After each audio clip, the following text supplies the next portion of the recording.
ॐ स्थापकाय च धर्मस्य सर्वधर्मो स्वरूपिणी अवतारवरिष्ठाय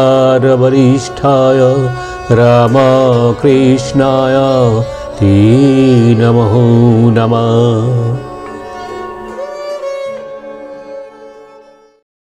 শ্রী শ্রী রামকৃষ্ণ কথামৃত ঊনবিংশ পরিচ্ছেদ। ঠাকুরদাদা ও মহিমাচরণের প্রতি উপদেশ। ঠাকুরদাদা দু একটি বন্ধু সঙ্গে আসিয়া ঠাকুরকে প্রণাম করিলেন।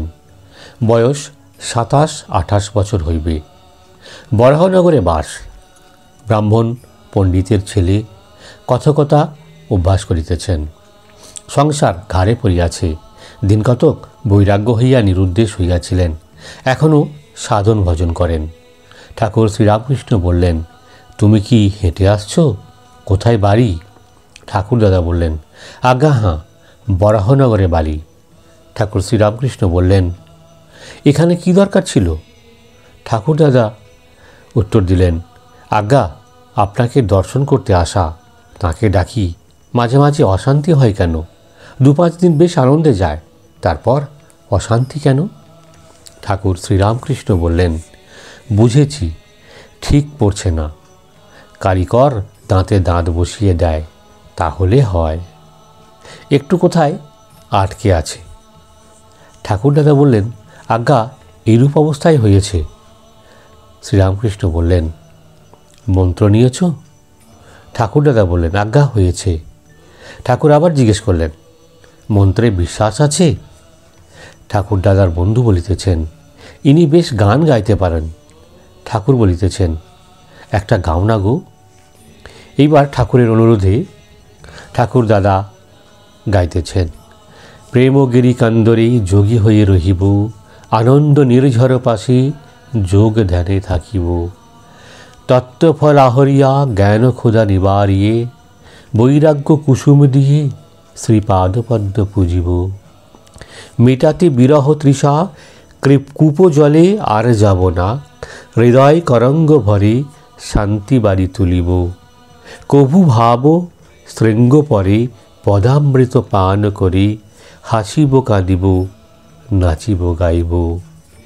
ঠাকুর শ্রীরামকৃষ্ণ বললেন, আহা, বেশ গান, আনন্দ নির্ঝর, তত্ত্বফল, হাসিব কাঁদিব নাচিব গাইব।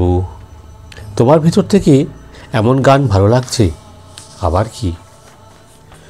সংসারে থাকতে গেলেই সুখ দুঃখ আছে, একটু আধটু অশান্তি আছে। কাজলের ঘরে থাকলে গায়ে একটু কালি লাগেই। ঠাকুরদাদা বললেন, আজ্ঞা, এখন কি করব বলে দিন। ঠাকুর শ্রীরামকৃষ্ণ বললেন, হাততালি দিয়ে সকালে বিকালে হরিনাম করবে, হরিবোল হরিবোল হরিবোল বলে। আর একবার এসো, আমার হাতটা একটু সারুক। ঠাকুর বললেন। মহিমাচরণ আসিয়া ঠাকুরকে প্রণাম করিলেন। ঠাকুর মহিমার প্রতি চেয়ে বললেন, আহা, ইনি একটি বেশ গান গেয়েছেন, গাও তো গো সেই গানটি আরেকবার। ঠাকুরদাদা আবার গাইলেন, প্রেম ও গিরি কান্দরে ইত্যাদি ইত্যাদি। গান সমাপ্ত হইল। ঠাকুর মহিমাচরণকে বলিতেছেন, তুমি সেই শ্লোকটি একবার বলো তো, হরিভক্তির কথা। মহিমাচরণ নারদ পঞ্চরাত্র হইতে সেই শ্লোকটি বলিতেছেন, অন্তর বহির যদি হরিস্তাপসা তত কিম, নান্তর্ব হির যদি হরিস্তপস্যা তত কিম, আরাধীত যদি হরিস্তপস্যা তত কিম, নারাধীত যদি হরিস্তপসা তত কিম। শ্রীরামকৃষ্ণ বললেন, ওটাও বলো, লাভ লাভ হরিভক্তিং। মহিমাচরণ আবার বলছেন, বিরম বিরম ব্রহ্মণ কিং তপস্যা সুবৎস, ব্রজ ব্রজ দ্বিজ শীঘ্রং শঙ্করং জ্ঞান সিন্ধুম, লাভ লাভ হরিভক্তিং বৈষ্ণবক্তং সুপক্কম, ভাব নিগর নিবন্ধচ্ছেদিন ছেদনিং কর্তরিঞ্চ। ঠাকুর শ্রীরামকৃষ্ণ বললেন, শঙ্কর হরিভক্তি দিবেন। মহিমা বললেন, পাশমুক্ত সদাশিব। শ্রীরামকৃষ্ণ বললেন, লজ্জা, ঘৃণা, ভয়, সংকোচ এইসব পাস, কি বলো? মহিমা বললেন, আগে হ্যাঁ। গোপন করবার ইচ্ছা, প্রশংসায় কুণ্ঠিত হওয়া। শ্রীরামকৃষ্ণ বললেন, দুটি জ্ঞানের লক্ষণ। প্রথম, কূটস্থ বুদ্ধি। হাজার দুঃখ, কষ্ট, বিপদ, বিঘ্ন হোক, নির্বিকার। যেমন কামারশালায় লোহা, যার উপর হাতুড়ি দিয়ে পেটে। আর দ্বিতীয়, পুরুষকার, খুব রোগ, কাম ক্রোধে আমার অনিষ্ঠা করছে, তো একেবারে ত্যাগ। কচ্ছপ যদি হাত পা ভেতরে সাঁধ করে, চারখানা করে কাটলেও আর বার করবে না। ঠাকুরদাদা প্রভৃতির প্রতি বৈরাগ্য দুই প্রকার, তীব্র বৈরাগ্য আর মন্দা বৈরাগ্য। মন্দা বৈরাগ্য হবে ঢিমে তেতালা, আর তীব্র বৈরাগ্য শানিত খুঁড়ের ধার, মায়াপাশ কচকচ করে কেটে দেয়। কোনো চাষা কতদিন ধরে খাটছে, পুষ্করিণীর জল খেতে আর আসছে না, মনে রোগ নাই। আবার কেউ 2-4 দিন পরেই আজ জল আনবো তো ছাড়ব প্রতিজ্ঞা করে। নাওয়া খাওয়া সব বন্ধ। সমস্ত দিন খেটে সন্ধ্যার সময় যখন জল কুলকুল করে আসতে লাগলো, তখন আনন্দ। তারপর বাড়িতে গিয়ে পরিবারকে বলে, দে এখন তেল দে নাইব। খেয়ে নিয়ে নিশ্চিত হয়ে নিদ্রা। একজনের পরিবার বললে, অমুক লোকের ভারী বৈরাগ্য হয়েছে, তোমার কিছু হলো না? যার বৈরাগ্য হয়েছে সেই লোকটির 16 জন স্ত্রী, একজন করে তাদের ত্যাগ করেছে। স্বামী নাইতে যাচ্ছিল, কাঁধে গামছা। বললে, খেপি, সে লোক ত্যাগ করতে পারবে না, একটু একটু করে কি ত্যাগ হয়? আমি ত্যাগ করতে পারবো, এই দেখ আমি চলল। সে বাড়ির গোছগাছ না করে সেই অবস্থায় কাঁধে গামছা বাড়ি ত্যাগ করে চলে গেল। এরই নাম তীব্র বৈরাগ্য। আর একরকম বৈরাগ্য আছে, তাকে বলে মর্কট বৈরাগ্য। সংসারের জ্বালায় জ্বলে গেরুয়া বসন পরে কাশি গেল। অনেক দিন সংবাদ নেই, তারপর একখানা চিঠি এলো, তোমরা ভাবিবে না, আমার এখানে একটি কর্ম হইয়াছে। সংসারের জ্বালা তো আছেই, স্ত্রী অবাধ্য, 20 টাকা মাইনে, ছেলের অন্নপ্রাশন দিতে পারছে না, ছেলেকে পড়াতে পারছে না, বাড়ি ভাঙা, ছাদ দিয়ে জল পড়ছে, মেরামতের টাকা নাই। তাই ছোকরারা এলে আমি জিজ্ঞেস করি, তোর কে কে আছে? ঠাকুর এবার মহিমার প্রতি চেয়ে বললেন, তোমাদের সংসার ত্যাগের কি দরকার? সাধুদের কত কষ্ট। একজনের পরিবার বললে, তুমি সংসার ত্যাগ করবে কেন? 8 ঘরে ঘুরে ঘুরে ভিক্ষা করতে হবে, তার চেয়ে 1 ঘরে খাওয়া পাচ্ছ, বেশ তো। সদাব্রত খুঁজে খুঁজে সাধু 3 ক্রোশ রাস্তা থেকে দূরে গিয়ে পড়ে। দেখেছি জগন্নাথ দর্শন করে সোজা পথ দিয়ে সাধু আসছে, সদাব্রতর জন্য তার সোজা পথ ছেড়ে যেতে হয়। এ তো বেশ, কেল্লা থেকে যুদ্ধ। মাঠে দাঁড়িয়ে যুদ্ধ করলে অনেক অসুবিধা, বিপদ, গায়ের উপর গোলাগুলি এসে পড়ে। তবে দিন কতক নির্জনে গিয়ে জ্ঞান লাভ করে সংসারে এসে থাকতে হয়। জনক জ্ঞান লাভ করে সংসারে ছিল, জ্ঞানের পর যেখানেই থাক তাতে আর কি। মহিমাচরণ বললেন, মহাশয়, মানুষ কেন বিষয়ে মুগ্ধ হয়ে যায়? ঠাকুর শ্রীরামকৃষ্ণ বললেন, তাকে লাভ না করি বিষয়ের মধ্যে থাকে বলে। তাকে লাভ করলে আর মুগ্ধ হয় না।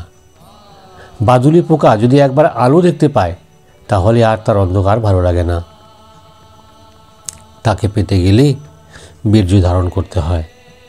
সুখদেবাদী ঊর্ধ্বরেতা, এদের রেতোপাত কখনো হয় নাই। আর আছে ধৈর্যরেতা, আগে রেতোপাত হয়েছে কিন্তু তারপর বীর্য ধারণ। 12 বছর ধৈর্যরেতা হলে বিশেষ শক্তি জন্মায়, ভিতরে একটি নূতন নারী হয়, তার নাম মেধা নারী। সেই নারী হলে সব স্মরণ থাকে, সব জানতে পারে। বীর্যপাতে বলক ক্ষয় হয়, স্বপ্নদোষে যা বেরিয়ে যায় তাতে দোষ নাই, ও ভাতের গুণ হয়। সব বেরিয়ে গিয়েও যা থাকে তাতেই কাজ হয়। তবু স্ত্রী সঙ্গ করা উচিত নয়। শেষে যা থাকে তা খুব রিফাইন হয়ে থাকে। লাহাজের ওখানে গুড়ের নাগরি সব রেখেছিল। নাগরির নিচে একটি একটি ফুটো করে। তারপর 1 বছর পর দেখলে সব দানা বেঁধে রয়েছে মিছরির মতো। রস যা বেরিয়ে যাবার ফুটো দিয়ে তা বেরিয়ে গেছে। স্ত্রীলোক একেবারে ত্যাগ, সন্ন্যাসীর পক্ষে। তোমাদের হয়ে গেছে, তাতে দোষ নাই। সন্ন্যাসী স্ত্রীলোকের চিত্রপট পর্যন্ত দেখবে না। সাধারণ লোকে তা পারে না। সারে গামা পাধা নিতে অনেকক্ষণ থাকা যায় না। সন্ন্যাসীর পক্ষে বীর্যপাত বড়ই খারাপ, তাই তাদের সাবধানে থাকতে হয়। স্ত্রীরূপ দর্শন যাতে না হয়। ভক্ত স্ত্রীলোক হলেও সেখান থেকে সরে যাবে। স্ত্রীরূপ দেখাও খারাপ। জাগ্রত অবস্থায় না হয়, স্বপ্নে বীর্যপাত হয়। সন্ন্যাসী জিতেন্দ্রীয় হলেও লোকশিক্ষার জন্য মেয়েদের সঙ্গে আলাপ করবে না। ভক্ত স্ত্রীলোক হলেও বেশিক্ষণ আলাপ করবে না। সন্ন্যাসীর হচ্ছে নির্জলা একাদশী। আর 2 রকম একাদশী আছে, ফলমূল খেয়ে আর লুচি ছক্কা খেয়ে। এই শুনে সকলের হাস্য। লুচি ছক্কার সঙ্গে হলো 2খানা রুটি দুধে ভিজছে। এই শুনে সবাই হাসলেন। তোমরা নির্জলা একাদশী করতে পারবে না। কৃষ্ণ কিশোরকে দেখলাম একাদশীতে লুচি ছক্কা খেলে। আমি ঋদুকে বললাম, ঋদু, আমার কৃষ্ণ কিশোরের একাদশী করতে ইচ্ছা করে। এই শুনে সবাই হাসলেন। তাই একদিন করলুম। খুব পেট ভরে খেলাম। তারপর দিন আর কিছু খেতে পারলাম না। আবার সকলে হাসলেন। যে কয়েকটি ভক্ত পঞ্চবটিতে হঠযোগীকে দেখতে এসেছিলেন তাহারা ফিরিলেন।